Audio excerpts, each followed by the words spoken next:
thought I'd just jump on and talk to you a little bit on the back of a post I made last week actually about the concept of time, as in the trouble with time is we think we have it, we think we've got enough of it. Newsflash, we don't. That second, that's your life, that's my life, gone. It's as temporary as that.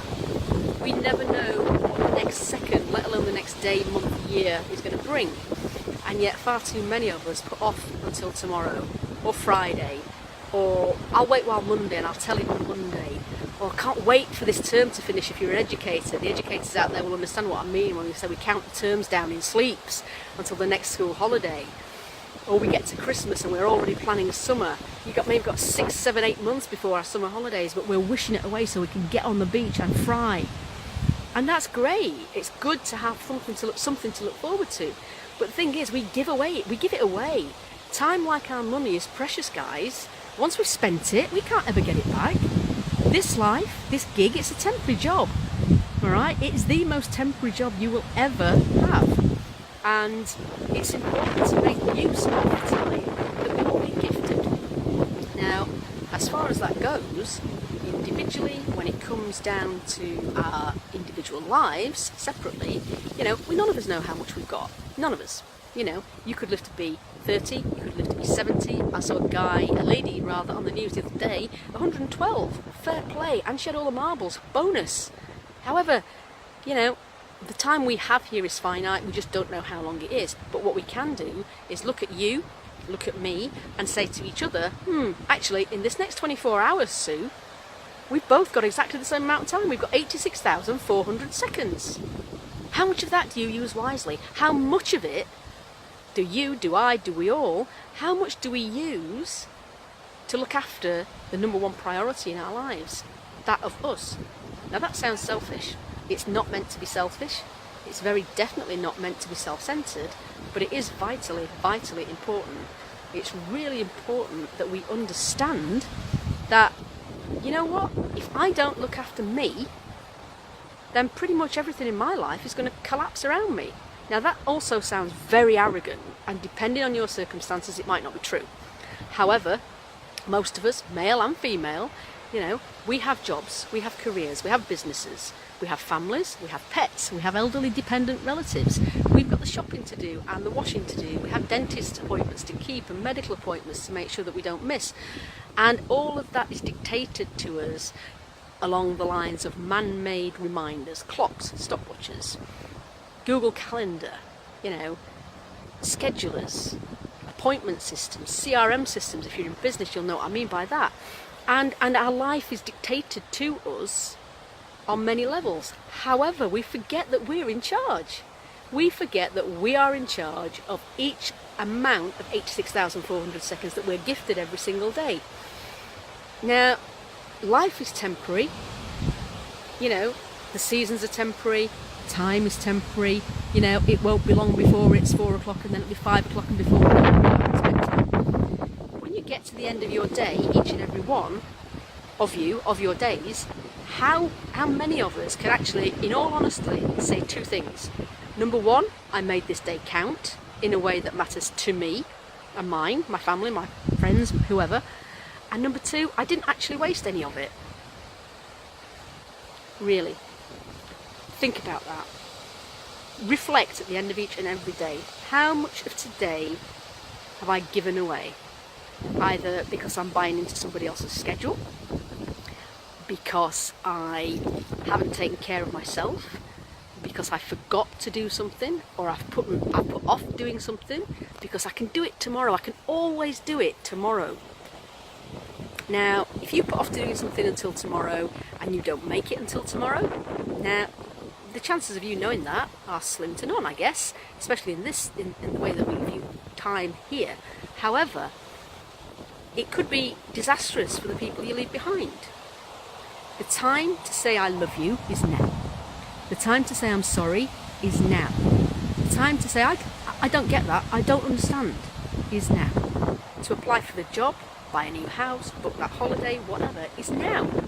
What we don't need to do is waste time thinking about it, waste time putting it off until tomorrow, tomorrow that might never come. that scheduling that we do for ourselves, be it automated or be it in our heads or whatever, how many of us can also say that as part of that process to make sure that our lives run smoothly, how many of us can actually honestly say that at the end of every single day that we live to survive and get up the next one, if we look back tomorrow, if we look back on today, how many of us can say, yes, I ticked all my boxes, I lived today, counted, I lived today in a way that mattered to me and my family, the people I love most, and I lived today always remembering that at some point during that day to look after myself.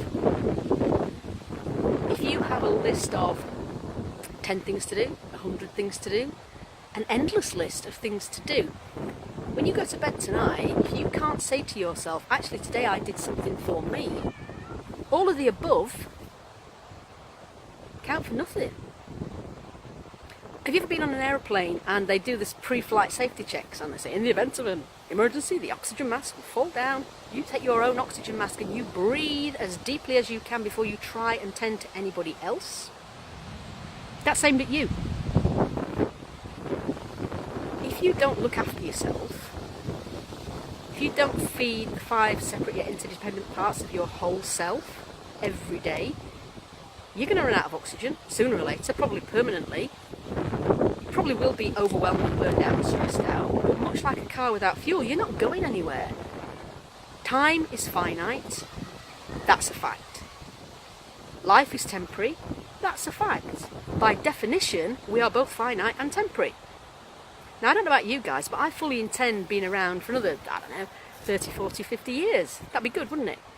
Except the chances of that happening, if I don't look after myself starting now, ideally starting 20 or 30 years ago, if I don't look after myself, that's not going to happen. Top 10 regrets of the dying. I can't even remember what they are now, but I promise you this, my friends, when you've looked the Grim Reaper in the eye more than once, you come to value the amount of time you have left. You come to value it to the degree that you don't want to waste it anymore. And for wasted, read what I just said a little while ago, making it count in a way that matters to you and for you and yours. Make a difference to somebody's life positively if you can. Make sure you look after yourselves. Not if you can, when you can. It's a fact. Look after yourself. That's not selfish, it's necessary. Self-care, self-love, self-esteem, self-confidence, self-awareness. There's a common denominator in there, guys. It's the word self. It's not, self is not meant to go on the end of selfish unless you're insulting somebody. Leave that where it needs to be, in the bin. Look after yourself. Look after yourself to the degree that you are fully functioning and firing on all cylinders every single day.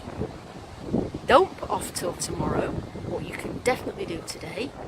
Pick up the phone and call the person that you've been meaning to call forever, be that a relative, a friend, a client, a colleague, a prospect.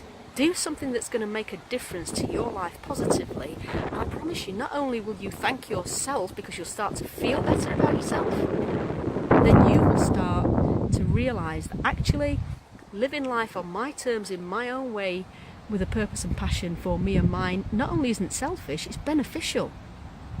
If you think that you do too much that involves you dancing to somebody else's tune, then, as ever, I've got a worksheet. Some of you will have had this already if you've been working with me or been to one of my workshops.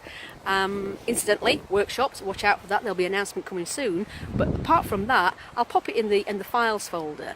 I call it my what not the to-do book. There are many, many things that we get bought into or people buy us into, and we start to dance to their tune when actually we should be dancing to our own. There are many things that we end up doing on a daily basis that actually are none of our business. Don't do it. Do it if you can. Don't do it at the expense of looking after yourself.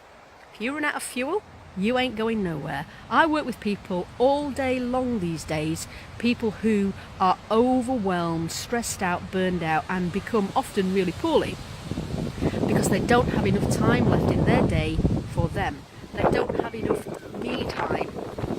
If you think that sounds like you, if you don't have enough me time, shut the front door, unplug the phone, turn the TV off, lock yourself in the bathroom if that's what's needed, but make time for you. Do something that makes you happy, do something that relaxes you, do something that will make a difference to the way you feel about yourself and about other people. Get rid of the clutter, to quote my friend Joe Dottimo, get rid of the clutter. Get rid of it. And I'm not talking about the rubbish in your bin or your sock drawer. I'm talking about clutter in your head. Get rid of the things that you don't need to be doing for other people. Being able to do them and wanting to do them for somebody else, that's one thing. Being able to do them and not wanting to do them is completely different. And if you're not able, have the courage to be honest with yourself and with them and tell them, sorry, I can't do it. I would love to, but I can't. You don't have to justify yourself any more than that. Look after yourself. Don't do the things that aren't yours to do. You are responsible for you and you alone. Yes, we have responsibilities to our kids and dogs and employers, etc. But you are the CEO of your life. Period. Start acting like it. Yeah? Put yourself on your own map. Put yourself on your own list and put yourself very firmly at the top of your to-do list every single day. I promise you you'll be happier. I promise you you'll be less stressed. And I promise you, you'll probably live a lot longer as well. Watch out for the worksheet. Things not to do. I'll take the things not to do out of it. But do what you need to do in order to get you where you want to be in your life. Don't do what others want you to do in order so that they can get to be where they want to be in their life. Help them if you can. Not at the expense of yourself and not at the expense of what's important to you, your core values and your life's mission, as it were. Now, your life's mission might be looking after your family. Your life's mission might be building a school in Africa. It doesn't matter. It doesn't matter what it is. Prioritise your time in a way that makes it useful so that you know when you go to bed at the end of your day, you've used as many of your 86,400 seconds wisely as you possibly can. And you know what? If you don't worry about it. Tomorrow is another day, and hopefully we will all survive, and you can actually try again. We can only do the best we can do, and in doing that, know that we've tried our best. Whoever you are, wherever you are, whatever you do with the rest of your 86,400 seconds today, make it count for you. And regardless of anything, remember, you're enough. Yeah? See you later.